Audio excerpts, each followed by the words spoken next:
Subscribe to this channel and press the bell icon to get notified for the latest tech videos. Hey, what's up YouTube, this is Wasay here, and today in this video I am going to show you how you can enable and use peaking settings on the Sony ZV-E10. So let's begin the video.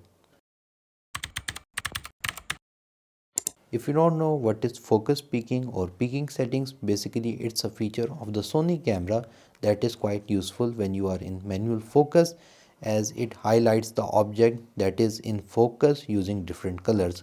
So in order to enable it, you're going to click on the menu button. From here we're going to go to chapter 1, and from here we're going to page number 10.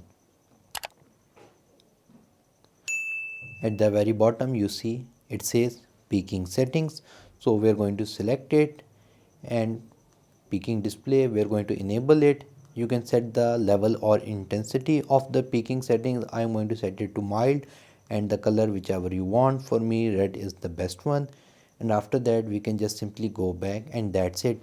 So now you can see whatever is in focus, the sharpest things, you will see this red color on the screen. So now if I place any object in front of the camera and if I try to focus on it using the manual focus, when the object will be in focus it should show the red color, as you can see right here, which means it is in focus and peaking settings is assisting you. So yeah guys, this is how you can enable and use peaking settings on the Sony ZV-E10. If you guys like this video, make sure to like it. If you have any other questions regarding this video, write them in the comment section below, and if you have not subscribed to my channel, please do so. That's all for today. Thank you for watching, and as always, stay safe.